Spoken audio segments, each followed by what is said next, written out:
Hello learners, welcome back to learn English by Tabassum and this is Tabassum here. आज की video में हम discuss करने वाले हैं सीबीएसई क्लास 12 इंग्लिश का लेसन नंबर 2 जिसका नाम है लास्ट स्प्रिंग।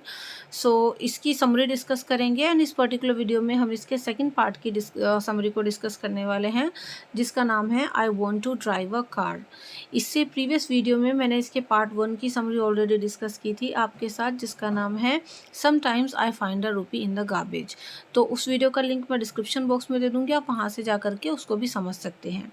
एंड उससे पिछला जो चैप्टर था हमारा वो था द लास्ट लेसन, उसको भी आप पढ़ सकते हैं। तो चलिए अभी हम लोग लास्ट स्प्रिंग के सेकंड पार्ट की समरी को शुरू कर लेते हैं। अगर आप मेरे चैनल पर न्यू हैं so don't forget to subscribe my channel for all the English related videos and हाँ don't forget to like and share this video also. So let's see the summary of the I want to drive a car. तो basically इस chapter के अंदर, मतलब इस वाले part के अंदर जो मेन कैरेक्टर है उसका नाम है मुकेश। मुकेश जो है wants to be his own master, यानी मुकेश अपना खुद का मालिक या मास्टर बनना चाहता है, मतलब अपने हिसाब से वो काम करना चाहता है। तो मुकेश एक यंग बॉय है जो खुद मोटर मैकेनिक बनना चाहता है, उसकी इच्छा है ये। The authors has a chance to see another boy named Mukesh who insist being his own master by becoming a motor mechanic. यानी ऑथरस जो हैं उनको चांस मिलता है एक दूसरे लड़के से मिलने का। फर्स्ट पार्ट में वो मिली थी साहिब आलम से, और अभी उनको जो दूसरा मौका मिला है वो एक दूसरे लड़के से मिलने का चांस मिलता है जिसका नाम है मुकेश, जो इंसिस्ट करता है कि उसको खुद का मालिक बनना है और उसको एक मोटर मैकेनिक बनना है। He lives amidst the dusty streets of Firozabad, और वो फिरोज़ाबाद की मतलब धूल भरी गलियों में रहता है। फिरोज़ाबाद आपने सुना होगा बैंगल मेकिंग के लिए काफ़ी फेमस है। It is a town famous for the bangles, यानी फिरोज़ाबाद जो है एक ऐसा शहर है जो चूड़ियाँ बनाने के लिए काफ़ी फेमस है, इस काम के लिए फेमस है। Every other family in Firozabad is engaged in making bangles. It is the centre of India's glass blowing industry, यानी फिरोज़ाबाद में हर दूसरा परिवार आपको जो है, लगभग हर परिवार बैंगल मेकिंग के काम में लगा हुआ मिलेगा, और ये फिरोज़ाबाद जो है वो इंडिया की ग्लास ब्लोइंग इंडस्ट्री का एक सेंटर है। Here families have spent generations making bangles for women. Mukesh families among them. और यहाँ पर जो परिवार हैं वो सभी कई पीढ़ियों से लगे हुए हैं इस बैंगल मेकिंग के काम में। बैंगल मेकिंग किसके लिए होती है? वुमेन के लिए होती है। तो मुकेश की फैमिली भी उन्हीं में से एक है। तो इस तरीके से मुकेश जो है वो बैंगल मेकिंग के काम को ना करके अपना खुद का मास्टर बनना चाहता है, and he wants to become a motor mechanic. Next है children work in glass furnaces and their living conditions, यानी फिरोज़ाबाद के अंदर जो बच्चे हैं, जो महिलाएं हैं, वो किस तरीके से हर वक्त बैंगल मेकिंग के काम में लगे हुए रहते हैं और उनकी वर्किंग कंडीशन क्या है, उनकी लिविंग कंडीशन क्या है।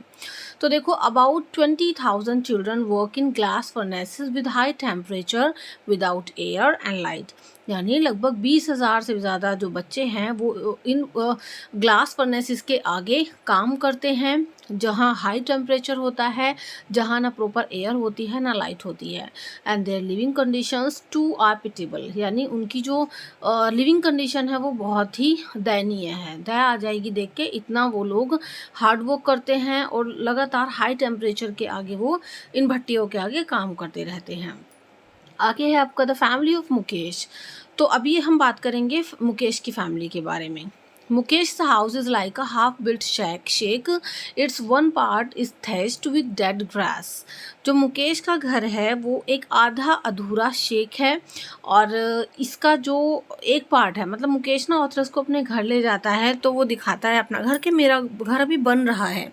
तो उसका जो घर का एक हिस्सा है वो छप्पर, वहाँ पर छप्पर डला हुआ है। छप्पर किसका होता है? घास फूस का होता है, डेड ग्रास का। On the firewood stove, she see large vessel of sizzling spinach leaves. और घर के एक तरफ में मतलब दूसरी तरफ जो है एक फायरवुड स्टोव चल रहा है, वहाँ पर एक वुमेन है जो बड़े से बर्तन में उस चूल्हे के ऊपर पालक की पत्तियाँ पका रही है। Mukesh father is an impoverished bangle maker. जो मुकेश के फादर हैं वो भी एक बैंगल मेकर हैं। He has not been in a position to send his two sons to school except teaching them the art of bangle making. और मुकेश के father इस पोजीशन में नहीं थे कि वो अपने दोनों बेटों को कभी स्कूल भेज पाते. उनको जो आता था बैंगल मेकिंग का काम, बस उन्होंने वही अपने बेटों को भी सिखा दिया. तो ये मुकेश की फैमिली की कंडीशन थी.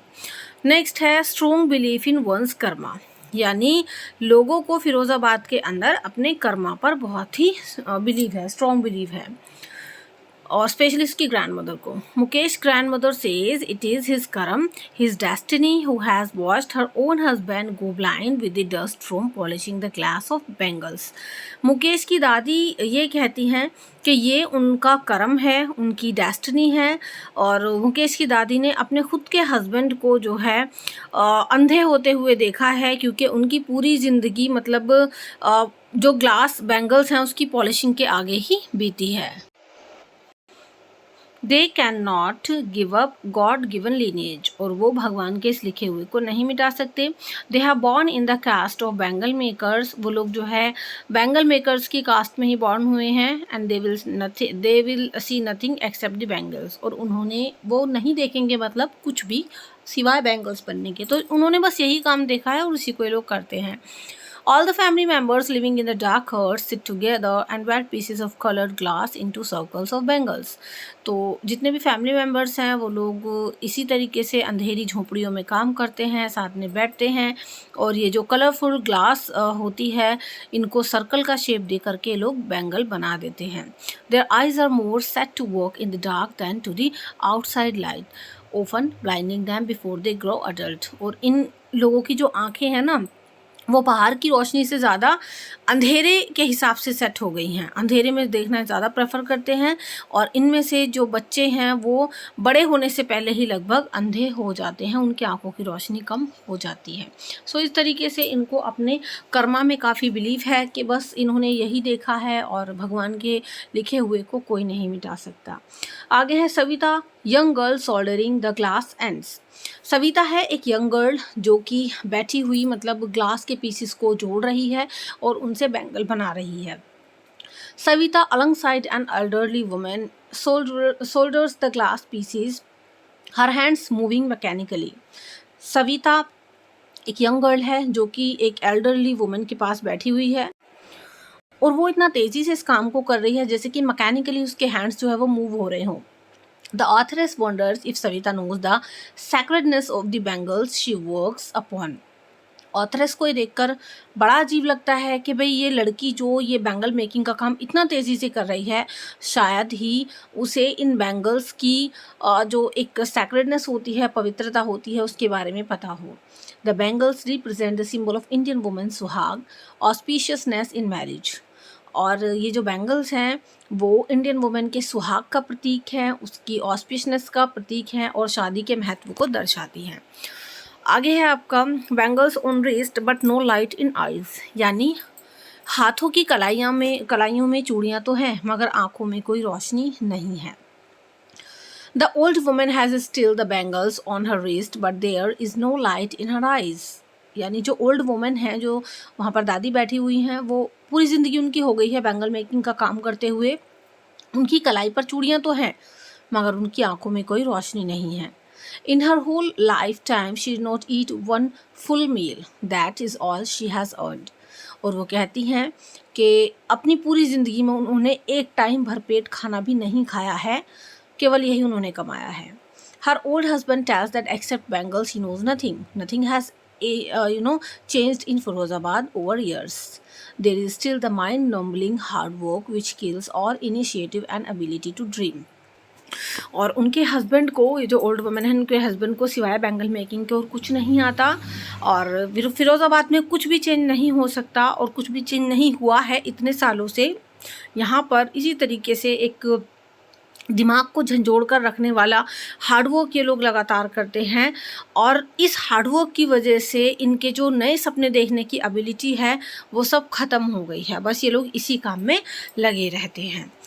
आगे है अबाउट ऑर्गेनाइजिंग अ कोऑपरेटिव, यानी अब देखो ये एक कोऑपरेटिव ऑर्गेनाइज करने की सोचते हैं, मतलब एक संस्था का रूप लेने की सोचते हैं।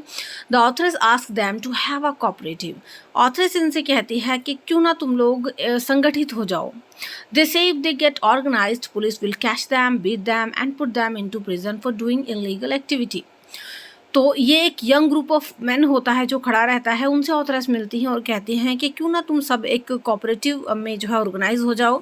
लेकिन वो यंग मैन का ग्रुप बोलता है कि अगर हम लोग ऑर्गेनाइज हो भी गए तो पुलिस किसी ना किसी जुर्म में हम लोगों को पकड़ लेगी, हमें पीटेगी एंड हमें किसी इलीगल एक्टिविटी के तहत जो है प्रिजन यानी जेल में डाल दिया जाएगा। They don't have any leader among them to tell them to do things differently. वो कहते हैं कि हम लोगों के बीच कोई लीडर ही नहीं है जो चीज़ों को अलग तरीके से देख सके। The elders are as tired as they are, और उनके जो एल्डर्स हैं वो भी इतना ही थक गए हैं जितना कि वो लोग। They talk endlessly in a spiral, talking taking them from poverty to insensibility to greed and to injustice. और ये लोग इसी तरीके से एक सर्कल में घूमते रहते हैं जो कभी ना ख़त्म होने वाला स्पायरल है, जो इन्हें पॉवर्टी से इनसेंसिबिलिटी की ओर ले जाता है, उससे ग्रीड की ओर ले जाता है एंड देन इनजस्टिस की ओर। सो इस तरीके से ये लोग पॉवर्टी में जकड़े रहते हैं। आगे है टू डिस्टिंक्ट वर्ल्ड। तो देखो ऑथर्स ने यहाँ पर दो अलग अलग दुनियाएं देखी है ना। टू डिस्टिंक्ट वर्ल्ड यानी दो एक अलग ही तरीके की दुनिया देखी ऑथर्स ने। The authors sees clearly the two worlds. Authors clearly दो अलग दुनिया देखती है यहाँ पर। One is that of the family caught in the web of poverty carrying the work of bangle making. तो पहला जो एक दुनिया देखी है यहाँ पर लेखिका ने वो ये देखी है कि एक ऐसा परिवार जो कि गरीबी में जकड़ा हुआ है और बैंगल मेकिंग के काम को ही आगे बढ़ा रहा है। The other is the cheat circle of sahukars, middleman, policeman, keeps of law, bureaucrats and politicians. और जो दूसरी दुनिया देखी है यहाँ पर मतलब ऑथर्स ने, वो उन लोगों की है, वो उन लोगों का सर्कल है जिसमें साहूकार्स हैं, मिडिलमैन हैं, पुलिसमैन हैं, कानून के रखवाले हैं, ब्यूरोक्राफ्ट्स हैं और पॉलिटिशियंस हैं। All these together have enforced the child with his baggage which he can not put down। और ये सभी मिलकर एक बच्चे के ऊपर इतना बर्डन डाल देते हैं जिसको वो आगे नहीं बढ़ा पाता। By the time he becomes aware of it, he also accepts it as naturally as his father। और जैसे जैसे वो बच्चा बड़ा होता है वो इस चीज़ को नेचुरली ऐसे ही एक्सेप्ट कर लेता है जैसे कि कभी उसके फादर ने की थी। The author sees a ray of hope in the eyes of Mukesh to become a motor mechanic। ऑथरस ने मुकेश की आंखों में एक ऐसी रोशनी देखी है जो ये कहता है कि हाँ मुझे इस काम को नहीं करना, मुझे तो मोटर मैकेनिक बनना है। The garage is far away from his house but he shall walk. जो गैरेज है वो उसके घर से थोड़ा दूर है लेकिन वो कहता है कि मैं चलकर चला जाऊंगा और सीखूंगा इस काम को। The narrator asks him if he dreams of flying a plane. तो नरेटर उससे हंस के पूछती हैं कि क्या तुमने प्लेन उड़ाने का सपना भी देखा है। ही साइलेंटली सेज नो। तो मुकेश साइलेंटली कहता है कि नहीं, मैंने ऐसा कोई सपना नहीं देखा। दस he is satisfied with the dream of cars that move down the streets of Firozabad. Few aeroplanes fly over his town. क्योंकि वो कहता है कि मैं अपने केवल मोटर मैकेनिक बनने के सपने से ही संतुष्ट हूँ, मैं कार चलाने से लेकर ही संतुष्ट हूँ क्योंकि वो मैं ज़मीन पर चलाऊँगा, क्योंकि फिरोज़ाबाद के आसमानों पे बहुत ही कम एरोप्लेन उड़ते हैं। So with this the story ends. I hope आपको ये सेकंड पार्ट भी अच्छे समझ में आ गया होगा, जहाँ पर ऑथरेस डिस्कस करती हैं मुकेश नाम के एक लड़के के बारे में जो फिरोज़ाबाद में रहता है, जिसका सपना कुछ अलग है, जो बैंगल मेकिंग के काम को आगे नहीं बढ़ाना चाहता है, rather he wants to become a motor mechanic. वहाँ की वर्किंग कंडीशन के बारे में जो है ऑथरेस हमें बताती हैं, किस तरीके से वहाँ पर बच्चे बड़े बूढ़े सब जो है काम में लगे रहते हैं, बैंगल मेकिंग के काम में लगे रहते हैं, हाई टेम्परेचर के सामने, फर्नेसेस के सामने। सो इस तरीके से ये चैप्टर एंड होता है। आई होप आपको अच्छे समझ में आ गया होगा। If you like this video so don't forget to like, share, comment and subscribe my channel. And हाँ, प्रीवियस वीडियोस के लिंक डिस्क्रिप्शन बॉक्स में आपको मिल जाएंगे। If you want to take the PDF of this video so you can also take from my Telegram channel, जिसका link description box में mention है, जहाँ से आप इस PDF को ले सकते हैं, आपके बाकी अदर चैप्टर्स की PDF ले सकते हैं and you can make your proper notes. तो चलिए नेक्स्ट वीडियो में मिलते हैं। See you in the next video. Till then be a learner and learn English. Thank you and good bye.